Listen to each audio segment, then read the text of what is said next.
It's your girl, back with another video. Unfortunately, I forgot to film the first part of the segment. Well, not the first part, but introduction. So that's why you just see me and not MJ. But I'm just gonna introduce myself. Hi, my name's Reagan, and this is my co-host MJ. Mario, that's his name. So we're just gonna be talking to our guests, so that's why it's just one long episode. And I hope you guys really enjoy what we're talking about because it's very interesting. Anyways, we're just gonna hop right into it. Welcome to the podcast. Today we have a remarkable guest joining us, retired Police Sergeant Kristy L. McKinney-Forman. Kristy's journey is one of extraordinary resilience and purpose. For nearly 15 years, she served her community as a dedicated police officer in Birmingham, Alabama, until a life-altering injury forced her into early retirement due to complications from prescription medications. Kristy's exploration of CBD as an alternative to traditional pain medications led her down a new path of advocacy for cannabis medicine and hemp farming. Driven by her faith and conviction, Kristy believes she was born for such a time as this and actively works to remove stigma and promote factual understanding of cannabis. It's an honor to have her share her insights and experiences with us today. Welcome, Kristy. Hi, everybody. And that was awesome. Thank you so much. I appreciate being a guest on such a wonderful podcast. I thank y'all for creating the platform and offering me the opportunity to speak and just be able to share with you all my insight, my input, and what I've learned on my journey. I just thank y'all for just allowing me to be here with y'all today.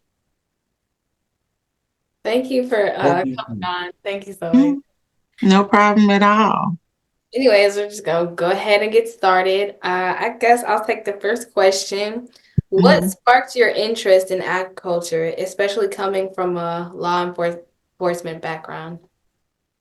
Well, that question. It has a lot of different answers. Because my interest was sparked. It's really a funny story between my husband and I. I really wasn't thinking about getting into agriculture. My husband and I were dating at the time, and we were on a motorcycle called the Slingshot. Have y'all ever seen the 3-wheel motorcycle? Yes, ma'am. You just have to ask. So we were riding around, and I'm a city girl. I come from the city, Birmingham, born and raised. That's where I patrol. That's where I, spent a lot of my time. So, just riding around, really taking it all in wasn't something that I had time to do until I met, my boyfriend at the time, my husband, Adrian. So we riding around the country, and I'm looking at all of these beautiful mansions, and, things have just quieted down for me. The noise is just not as loud in my head. So I'm able to see the cows in the pasture, versus traveling, beforehand. I used to just be zooming, not paying attention to my surroundings, just headed to a destination. But this particular day, I was able to just look and see the sights and pay attention to the scenery. And I just blurted out loud as could be, why are these people so ungrateful? I'm like, they have these beautiful mansions with these big picket fences and these beautiful cars, and they won't even cut their grass. Y'all, I'm in my late 30s, and it did not dawn on me that what I was looking at was actually hay. It wasn't grass. It just looked like these people's lawns were overgrown. And my husband had been seeing this all of his life. He knew that was a lucrative commodity for his neighbors. He knew that everyone in his neighborhood that grew hay, they were rich, and I'm like, so he said, baby, grass. So he started laughing at me, not, as if he just could not believe that I had not seen that, taken perspective of that before. So he literally stopped the car to show me how the hay is baled up into these big old balls. And he, showed me how much they sell them for. And so he was like, babe, you can cut this field 5-6 times a month and you can get thousands of dollars for this commodity. And I'm like, oh my goodness, money does grow on trees. Something as simple as cutting your grass can get you thousands of dollars a month, just for letting it grow. And I'm like, well, if they do it, why don't everybody do it? And he said, well, baby, everybody don't, know that you can do this. Everybody don't, just like you didn't know, everybody don't know that you can call the USDA and have them to come down to your property and, give you some insight on how to actually, get into these programs to help you do that. And so that's where I got the perspective from, coming from Birmingham and just really getting a taste of the country. It was just like, oh, this is something that I can do. There's a different way to make money. I don't have to, be hitting somebody's clock per se. I can go out here and I can learn how to create a value added product, from something that I've cultivated and grown myself. And that's what I saw in that situation that gave me the perspective coming from a law enforcement background to agriculture. It was something just that simple that made the switch change for me. So at y'all's company, y'all sell more than weed? More than weed. Okay, look. At our company, we don't sell weed at all. Oh, wait. Okay. You should have said cannabis. Yes, cannabis. okay. Cannabis, not weed. That's where I was going. We're going to Cannabis. change the terminology starting with your generation. I mean, that's not even, we can keep it in there because that's right. We have to learn somewhere. And that's what I'm doing. I'm correcting the narrative so that you moving forward will learn, the correct terminology. Yeah, so we don't sell flour. We don't sell weed. We don't sell reefer. Right now in Alabama, those parts of the flower is still illegal. Our legislators, the people who govern us, they're not allowing us to be able to consume cannabis in that form yet. So anybody that you see that's smoking cannabis, that, actually takes a lighter and put fire to a cigarette form, that's an illegal form of using the cannabis plant. And that's where the fear comes from with our government, with the legislators, that and using cannabis in that form, that's the way that really causes the euphoria that gives people, a different effect. You may experience it and it may make you sleepy. MJ may experience it the first time and it may make him extremely hungry. He may get the munchies and eat up the entire refrigerator.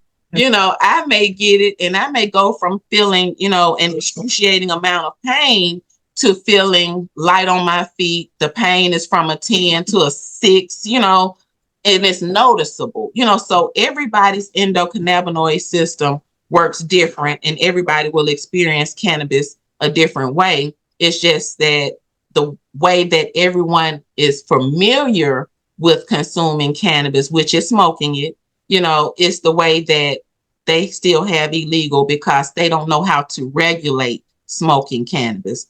They don't know how to say, hey, 3 puffs off of a joint is a daily dose. There's no way to regulate that. So they're really trying to regulate it the best way that they can by breaking it down into an oil form, processing it to where you can consume it in a gummy form, but knowing that when you consume it in a form where smoking it, you're not getting the medicine that you need from the cannabis plant to actually give your body the benefits that it needs to recover. You're just giving yourself that euphoric high, and that's what the government is like. We're not out here trying to let everybody just be running around high. We want people to actually benefit from this plant. And in order to do that, you have to research actually what your endocannabinoid system is, what it does, and what the cannabis plant does in conjunction with it. So once you learn that and you actually know what it does for your body and your ailments, you can start to recover safely without all the traditional medications that we're accustomed to. So how did your experiences in law enforcement shape your approach to farming and advocacy? Well, I would say my experience in law enforcement shaped it because my career in law enforcement ended because I was prescribed a substance that my body rejected. So me transitioning from law enforcement to cultivating cannabis was one and the same. Had I not gotten injured while on duty, I would not have discovered what cannabis medicine can do for an injured person. So in my journey, in 2017, I was injured back injury caused me to have to come off of work and what we call granted leave without pay, where you take off of work and you have to recover. You have a recovering process. And during that recovery process, I was prescribed some medication that was supposed to help me, not feel as much pain, and was supposed to help my nerves, not be as uneasy while I was waiting for a surgery appointment to have spinal surgery. So during the time while I was waiting to have surgery, I was communicating with my employer, which was the city of Birmingham, communicating with my doctors, letting them know what I was experiencing.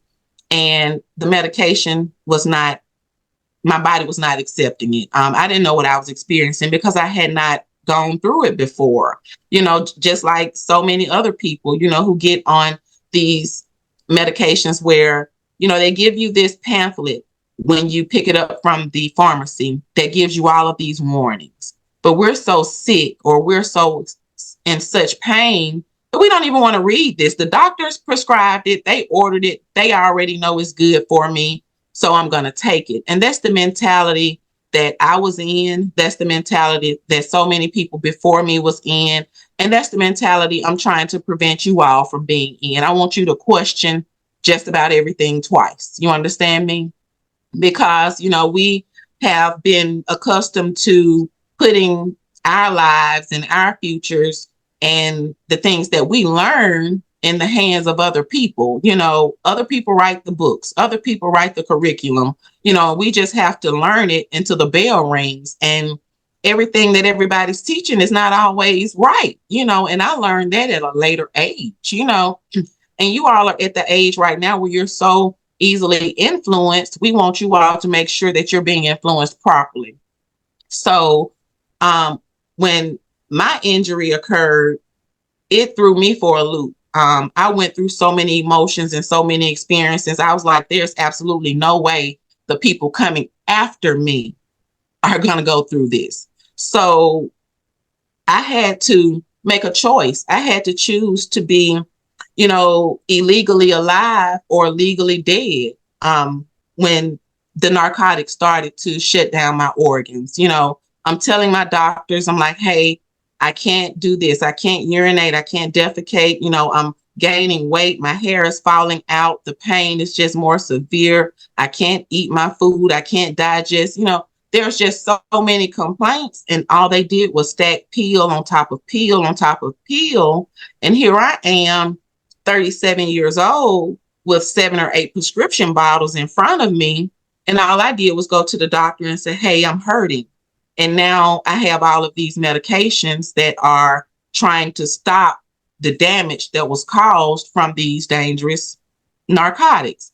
So fighting for myself and advocating for myself, seeing how hard it was for me coming from law enforcement, my first conversation with my pain management clinic was me telling them, hey, I want you all to try something on me other than opioids, other than barbiturates, because I have worked in some of the most underserved communities in Birmingham, and I know the dangers of using these medications, how addictive they are, and what they do to the mind real quickly, and I did not want that to happen to me. I didn't know if I was immune. Nobody knows if they're immune.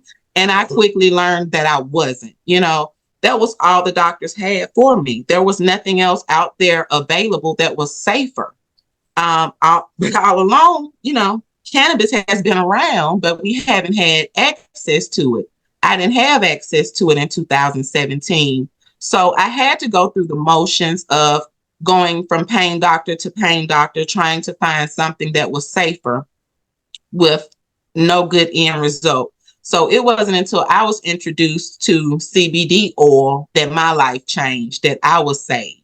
So, and this was 2018, President Trump had just signed the Farm Bill, the 2018 Farm Bill, where he made it legal to cultivate cannabis, and I'm like, well, I asked my boyfriend, he's my boyfriend at the time, I'm like, well, can we just grow 5 or 6 plants for ourselves and smoke it? I'm thinking just like you, baby girl. Can we just grow it and smoke it? How are we supposed to take it?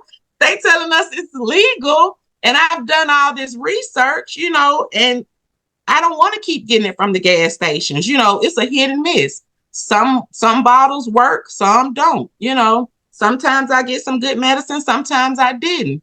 I wanted to make sure that I could produce something that was effective, that was safe, not just for me, but for everyone attached to me. And I didn't know if we would be able to do that until I dove down deep into that bill. And it was just simultaneous for me. That's why I know that is of God. It was not in my plans. I'm supposed to be police chief right now. I don't supposed to be doing this if it was my plan. The retirement for me and the realization that I needed to be forming cannabis medicine, it all happened simultaneously. So the transition for me, it wasn't a choice. It was almost by force. So, once I got the information, once I got the knowledge and the know-how, I had no choice but to pursue it. So that transition, I didn't have any choice but to do that. I heard you mention the cannabinoid system, and did I say that right? Endocannabinoid. I'm sorry. You're fine. And I've called it, before I knew what it was, I've called it a whole lot worse. I said, oh, my fault. I said, I was wondering if you could further explain what this is, because I just recently finished human anatomy and they didn't talk about that. Oh, wow. What grade are you in? I'm in the 10th. Okay. You're in the 10th. You probably won't be taught about it in school until you get in college. Hopefully by the time you're a senior, but probably by the time you get into college. They're just now starting to publish information about the endocannabinoid system. There's been information about it since 1992.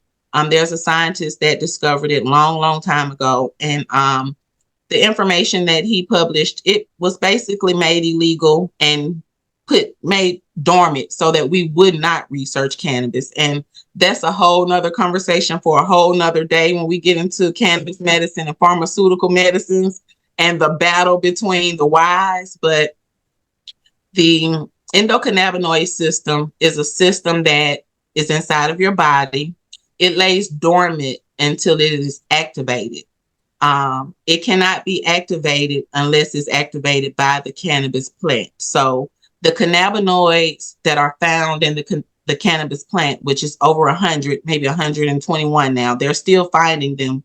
So the more scientists that does research, they continue to find more cannabinoids that do certain things throughout the body. So your endocannabinoid system, let's think about it as we have our satellites out of space, okay? We're going to say that's our endocannabinoid system.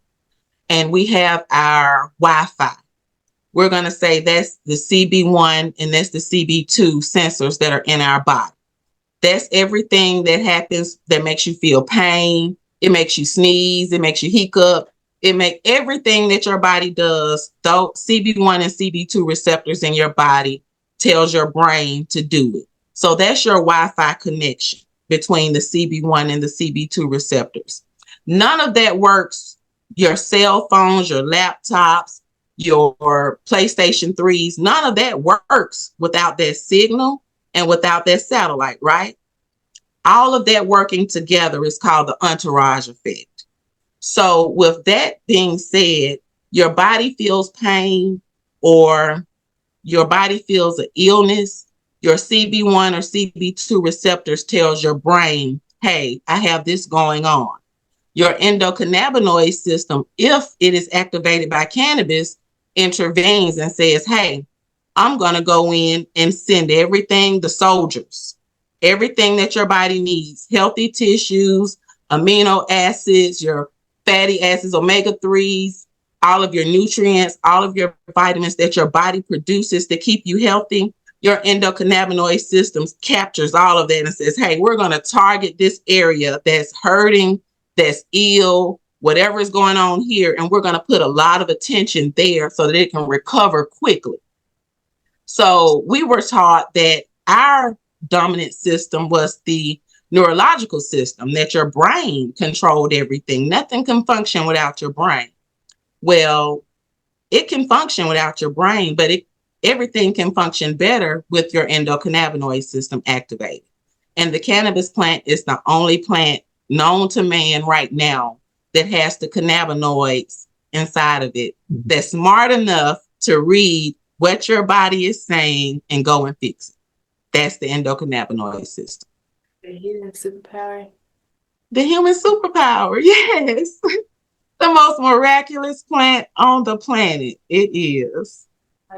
And another thing, you think about it, okay, when we're deficient in vitamin D, they tell us go out and stand in the sun, just let your skin absorb as much sun rays as you possibly can, stand bare feet in the soil and hold some copper and ground. Have you ever heard, charging your body with the sun and the moon?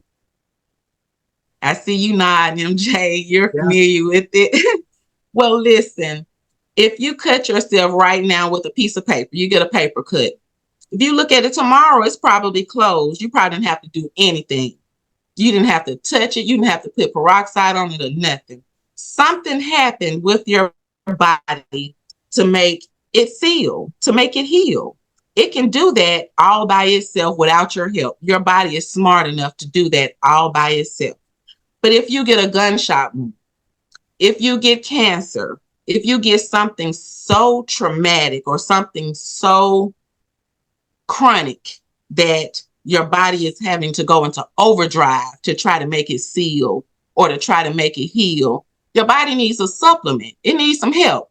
Just like you would go get that sun ray to get your vitamin D supplement, or they tell you to get some milk to get your vitamin. Cannabinoids found in the cannabis plant is that supplement to help your body heal those chronic illnesses or those real traumatic injuries. That's that supplement that has all of the nutrients, all of the fatty acids already programmed inside of it to help your body register it and use it to recover.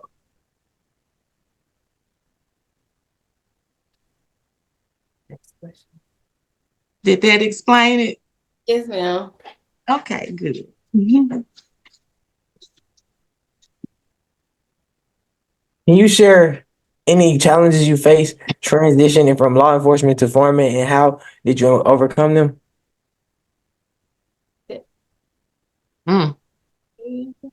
Ooh. So my biggest challenge, I'm still trying to overcome it.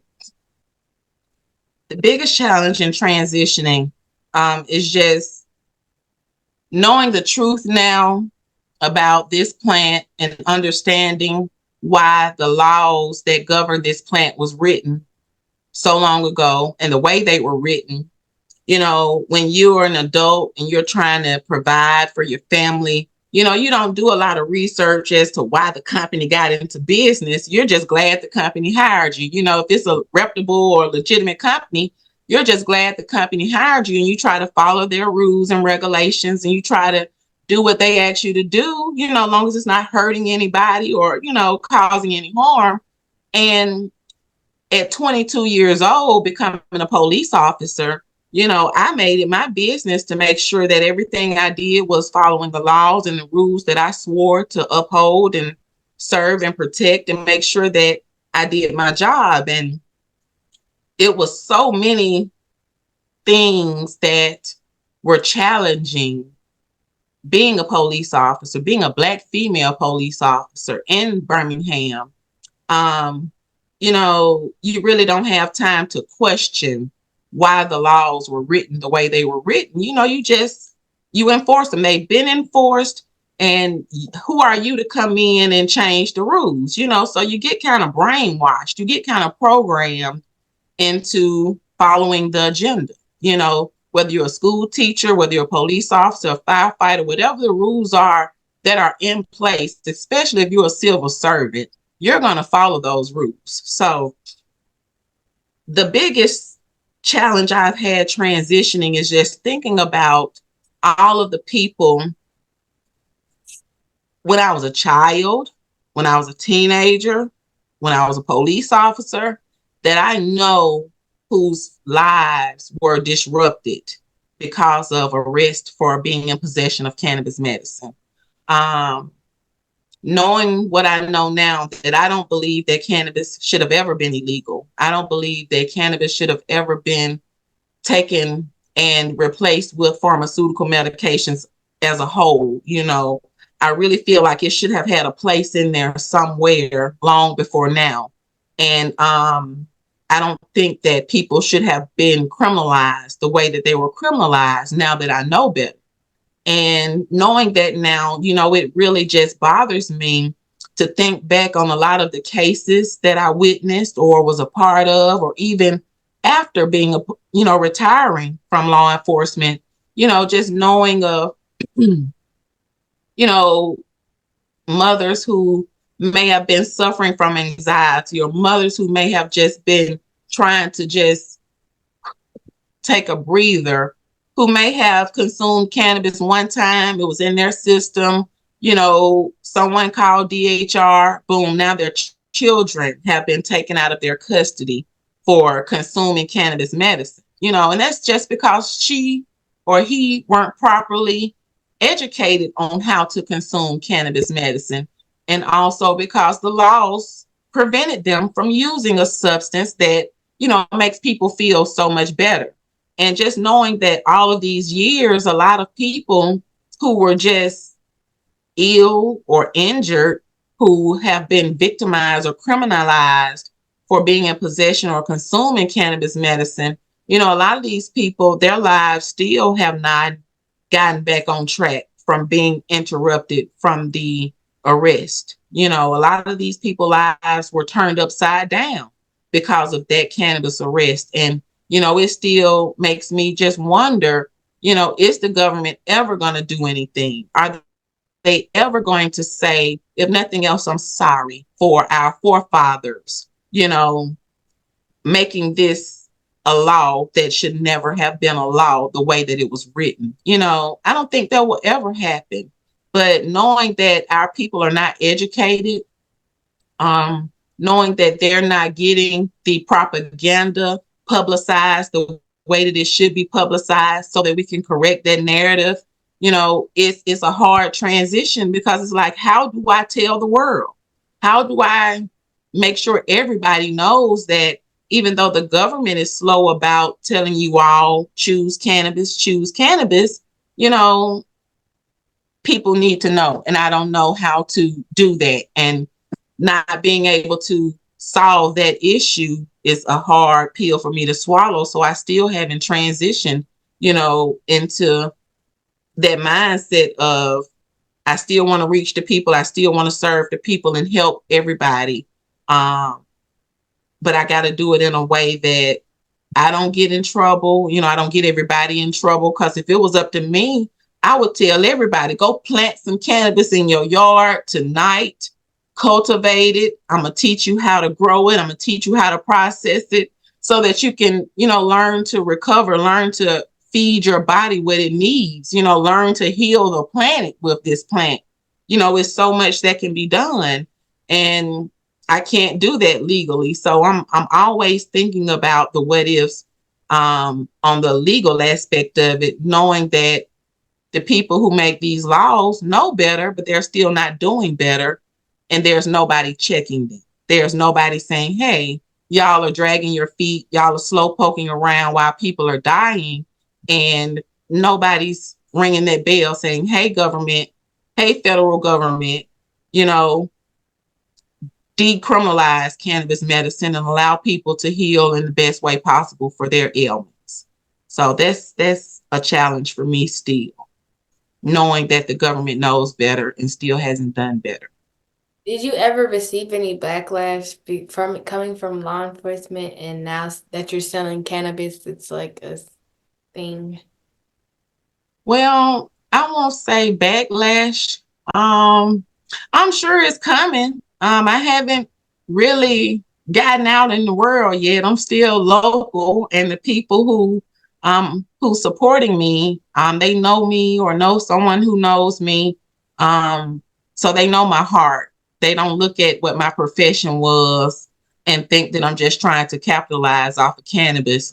They look at it, if they do look at it from a profession wise, they say, well, she's just found another way to help people. And, and I hope that's how people see it.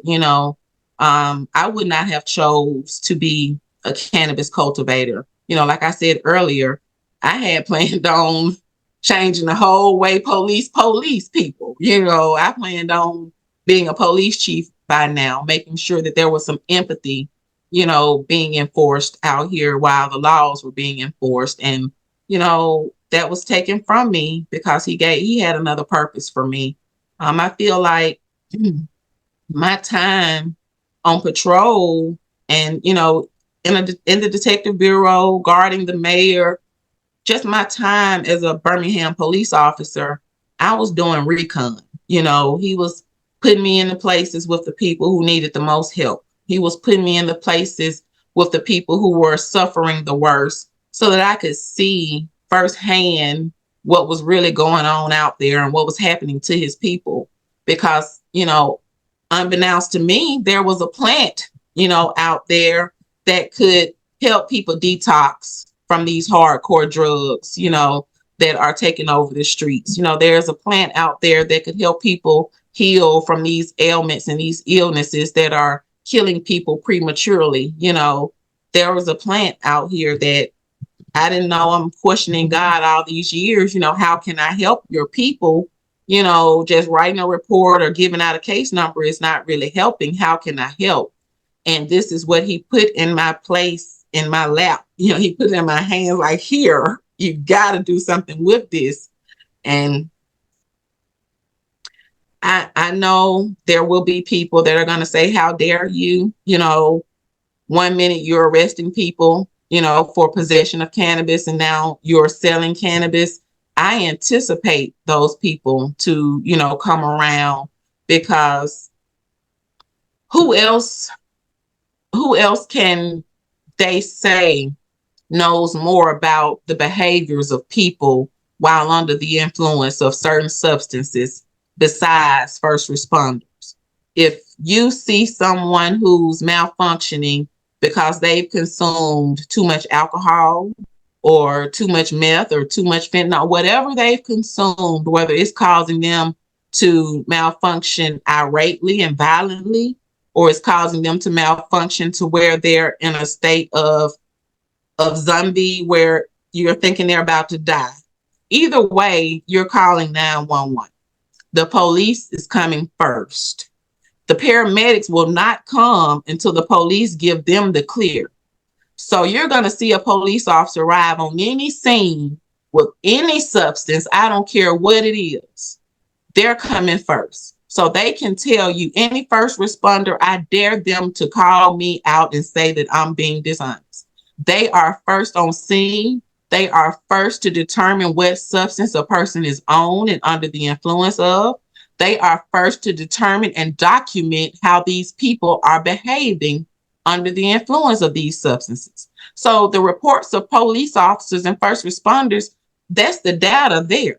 That's the data to show you that, hey, if we have all of these deaths, all of these overdoses from alcohol, from opioids, from barbiturates, from all of these legal substances that we regulate, but people are still dying, people are still overdosing your regulated substances, someone's not governing people properly.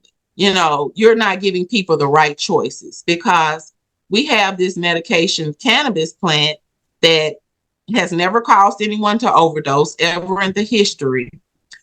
It has never caused anyone to have any of the ailments and sicknesses like liver cancer or liver failure or kidney failure or any of these, lung cancer from tobacco. A lot of these substances that are legal here in the United States are causing a lot of the health issues that our pharmaceutical companies are claiming to treat. So it's just a continuous cycle that we're trying to prevent your generation and the next generations to follow from going into. We don't want y'all to repeat the same cycle that we went through and that we saw our parents and forefathers go through. So someone has to break that cycle. And we're trying to do that for y'all by making sure that you all know what the dangers are of using all of these different substances together and how they make you malfunction. So cannabis is safe. Yes, there are some people who, are endocannabinoid deficient, which means that, your body may not receive cannabis the way that you would want it to receive it. But that just means you have to get more omega-3 fatty acids. You have to get more omega-6 fatty acids in your diet so that your body can receive the cannabinoids that are in the cannabis plant. There's a lot of myths that, cannabis make you go crazy. And, a lot of parents have gotten on the national news and, said that cannabis is dangerous because it made their babies malfunction. But none of these parents got on the national news and admitted to their children combining these dangerous substances with cannabis medicine. They just wanted to blame cannabis because that was the only substance that was found in their children's systems that was illegal. So they're not blaming it on alcohol because alcohol was legal. They're not blaming it on the Lortabs or the Mollies or the barbiturates because those are legal prescriptions. Oh, we're going to say they went crazy because of the cannabis that was in their system. But we have research now, and my team, we're continuing to research to prove that these malfunctions are happening because you're mixing cannabis medicine with substances that cannabis is proven to try to push out of your body. It's not going to allow anything that's harmful to stay in your body, whether it's a foreign substance or it's a tumorous illness. It's going to attack it. So these malfunctions are occurring because cannabis is dominant and it's trying to force the alcohol out of your system that you're constantly trying to put in your system while you're smoking blunts and drinking Hennessy back to back to back, and you're malfunctioning. So I could go on and on about that. But yeah, those are some things that, I just wanted y'all to know about cannabis medicine and, why people, feel that it's legal and they don't know why it's still federally illegal. It's just some things that they're working on that we have no control over right now.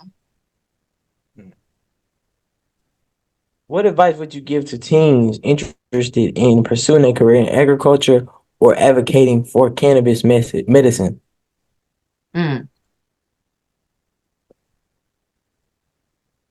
Botany. Become a botanist. That's the study of plants, how to cultivate plants. I wish I would have done that first. I did a lot of things in reverse because I did not have anybody to give me a blueprint.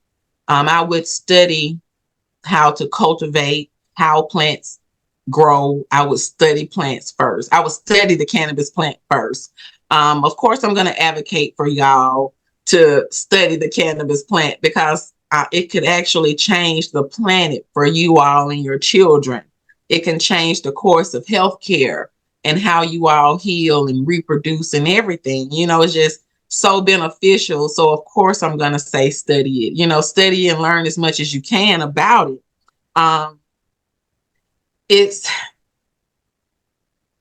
It's make the USDA your friend.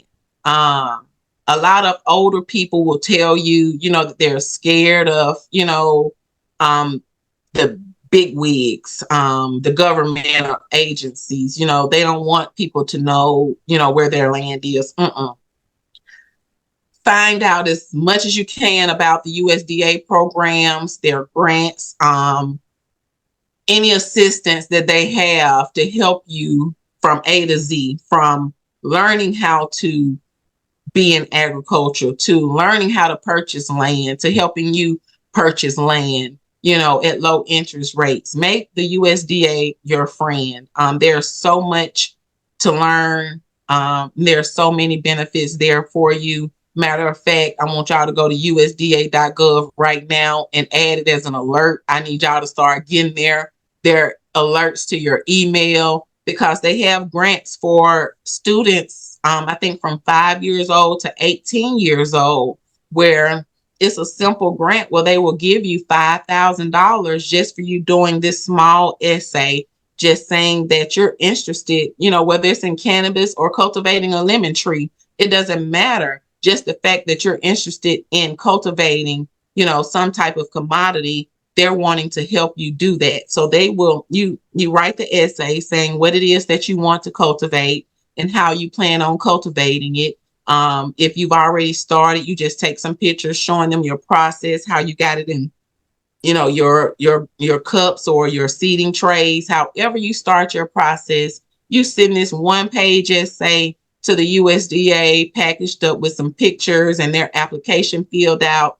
And you get this grant that helps you continue to do these things. It may help you go buy you a raised bed box and some more soil and some more seeds, so you can now grow you a garden where you can make your own salads, for lunch or dinner every day. Or you can put your own fruit trees in your backyard, so that you can have fresh fruits and vegetables. There are programs out there to help you get started. So make the USDA your best friend. Find you a HBCU that works with agriculture programs, botany, like I said, or any type of small farm research program. There's a lot of them, but get involved with it, because there's nothing, we can't survive without agriculture. What are some common misconceptions about cannabis medicine that you hope to dispel, especially amongst younger generations? Well, I mean, shoot, we already really talked about it. Like, I want to, across the board, not just with, you youngsters, I want everyone to know that cannabis is not bad. We were taught, and the people before us were taught, that, it's the devil's lettuce. It's a bad plant. It makes you go crazy. Stay away from it. Yeah. Absolutely. And that's what we were taught. And, it was instilled in us. And there's a lot of people that can't unlearn that. It's a lot of people that are going to their graves, with that stigma programmed into their heads. And I want to remove that stigma. I want to give that misconception a funeral. I want it to be buried. I don't want people to even call cannabis marijuana anymore, because marijuana has that stigma attached to it. It's just bad. They made the name bad, and it's cannabis medicine. It's not bad for you. I want people to stop thinking that it's okay to use it recreationally. I know there's a lot of states, that, they use recreationally, so broadly. And I think the way they need to say it is, you're free to use cannabis medicine as you please. We're not going to limit you or restrict you, on how you treat yourself, But the way people perceive recreational cannabis is, let's go out and party, and smoke weed. That's not what it's supposed to be meant for. And I hate that they advertise it that way, recreational weed, because it makes people think, man, I'm finna go get me a blunt and me a fifth of Hennessy, and I'm finna go, is that right, MJ? Is that what you think? Right. Yes, so, and, that's our government, labeling that way. And now, 1 minute you're saying it's dangerous. The next minute you're saying it's not dangerous. We're going to legalize it in some states because, hey, we know the truth. So the people who are governing everyone in those states, they're not going to keep letting their citizens suffer. They're going to just let them do what they want to do with it. So they're letting them use it recreationally. Well, the misconception that I want to, remove today is that it's okay to mix cannabis medicine with other substances. It is not. Like I said before, it is so dominant. It is God-given. It is not man-made like these other substances. They're being consumed for pleasure. They're being consumed because you want to party, you want to have fun, you want to feel this buzz. Whatever they're designed to do, they do it well, and cannabis is designed to do something very well by the greatest designer ever, and it's designed to remove those toxins from your body. It's designed to remove illness and ailment from your body. So why would you mix a negative and a positive for pleasure? Why would you consume cannabis medicine that was created to heal your body of any deformities, any sickness, remove pain, control pain, just help you feel better? Why would you mix that with something that is created to make you depressed, like alcohol? It's created to make you angry.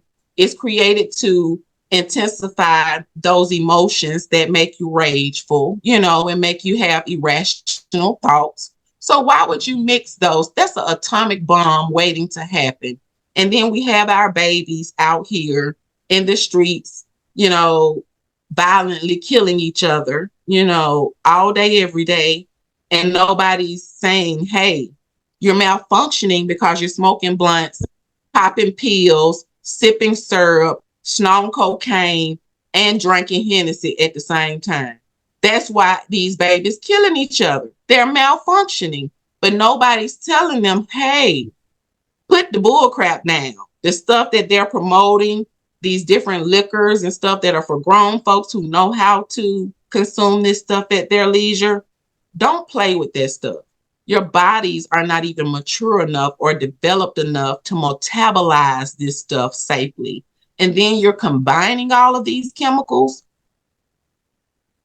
By 50, your organs will be shut down and you'll be dying. And that's what I'm seeing now. A lot of the people that I grew up with, a lot of people from my generation, we chose a lot of my age group, we didn't want to smoke crack.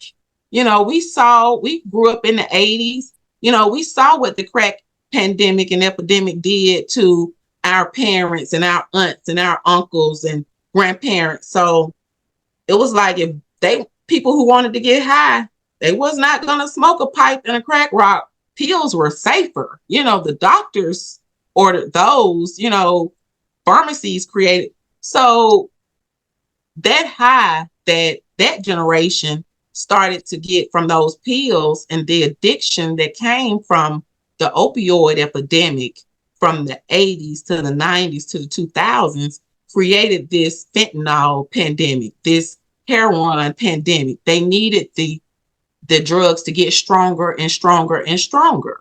And by the time you all get our age, there's no telling what these drugs are going to be created out of and how dangerous they're going to be for the human body to metabolize. So when you have organ system malfunctions and you have premature deaths at 30 and 40 and 50 years old, and all of these people have 10 and 15 pill bottles in their prescription cabinets, you're like, what's the common denominator? What's really going on? And a lot of people who consume pharmaceutical medications, they drink. It's not many people who are not suffering in pain who don't consume some type of substance to try to escape that pain. So a lot of these substances are getting mixed, and we don't know the damage that it's doing inside of our bodies until we go to the doctor and they tell us we have cancer or we have kidney malfunction or we have liver damage, and by sometimes it's too late. So I want to remove those misconceptions of people thinking that cannabis is just this fun drug that people can just smoke and, just get high and everything is laxy-daisy. No, it's real smart medicine that is created to help your body recover. It's created to help you heal and feel better. Whatever is ailing you, it can read it and it can fix it.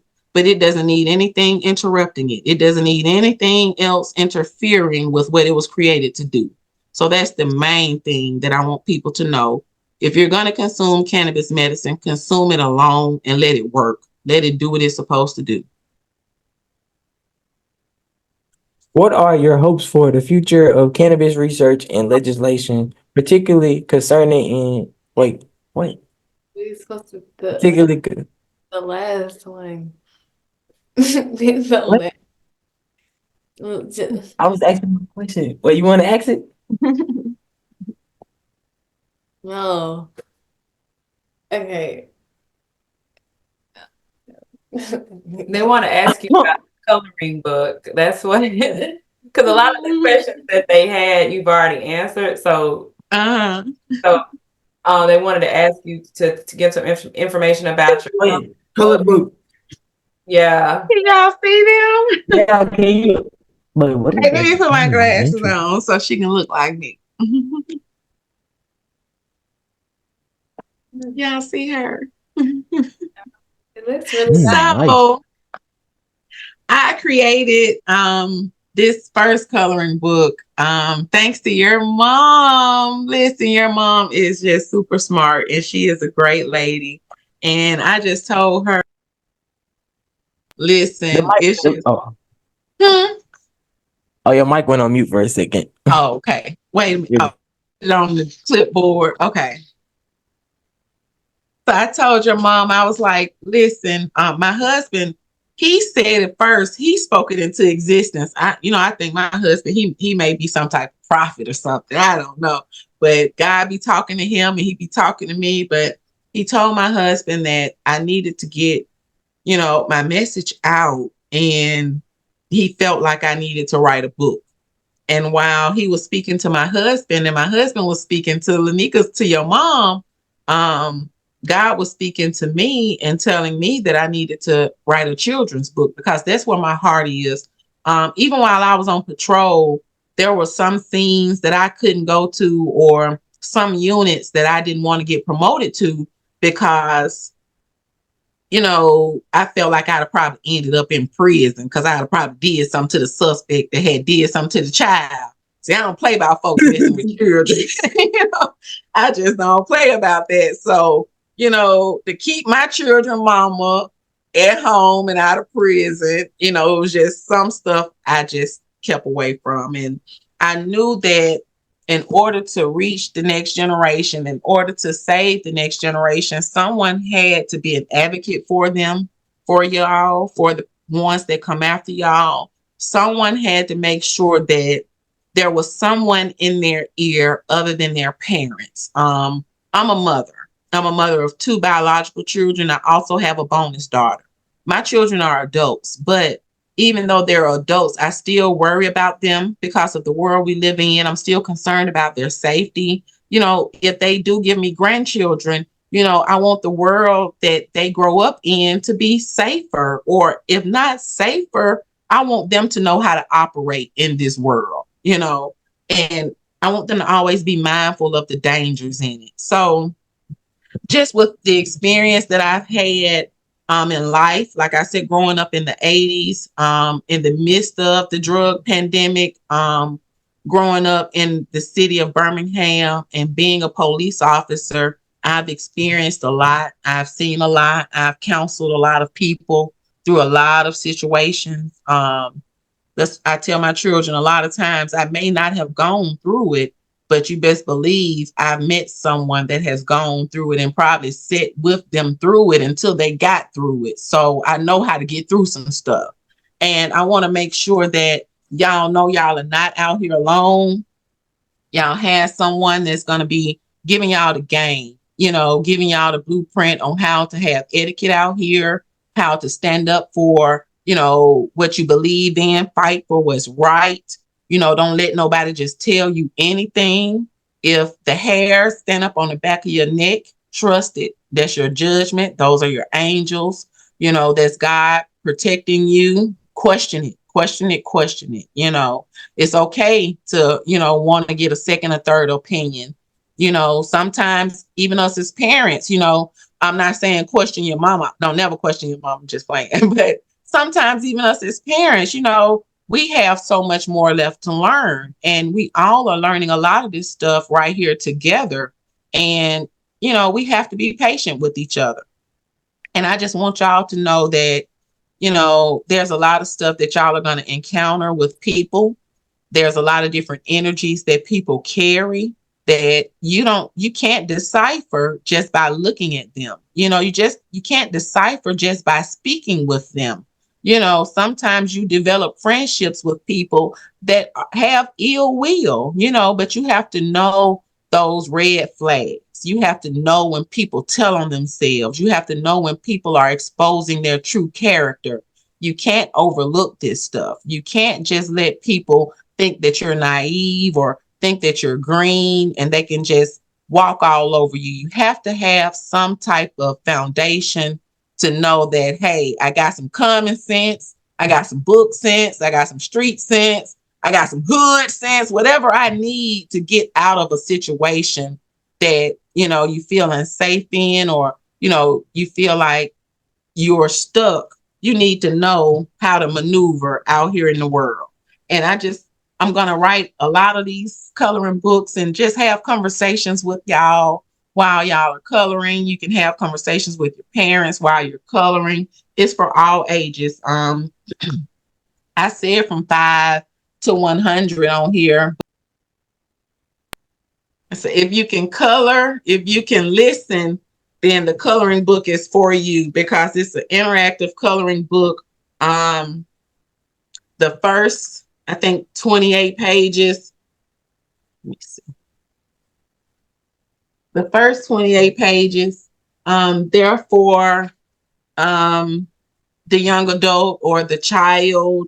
And the last set of pages, they're just about a replica of the first set, so that the adult can color along with whoever they purchased the coloring book for, so that they can have these conversations, so they can talk about, the truth behind cannabis medicine. Because what we learned about cannabis medicine and what we know, y'all don't have to learn that mess. Y'all don't have to learn, the lies. Y'all can learn them if you want to, but they don't have to be instilled in you and the fear put in you about cannabis medicine. You can learn the truth about cannabis medicine and move forward and know what you need to know about it. And that's what the purpose of these coloring books are for, to make sure that everything that I've learned that's important in life, even conflict resolution, the periodic table. There's just so many things that I want to make sure you're exposed to.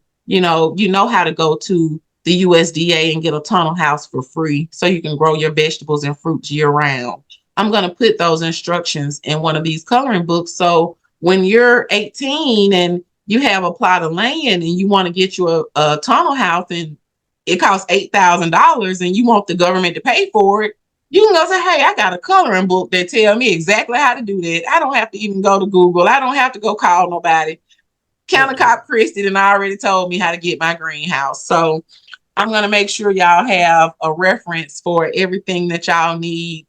We had something called the Encyclopedia Britannica. I don't know if y'all are familiar with it, but it's just this big old book of world news. Everything that had a definition or had a description, it was inside of the Encyclopedia Britannica. And I'm just going to give y'all a little snippet, a few volumes. I guess every 90 days, I don't know, but I want to just make sure that y'all have something to reference back to when you have questions about how to maneuver out here in this world that doesn't tell you everything on the news. Well, thank you so much for coming on the podcast. Could you tell us where we could get the coloring book from? Yes, thank you for having me so much. I've enjoyed you all. You can get a copy of the coloring book from my website. It's www.coveredfarms.com, and it's KOVERED, coveredfarms.com. Thank y'all so much. I appreciate y'all. Y'all be safe and God bless y'all. You too. God bless you too.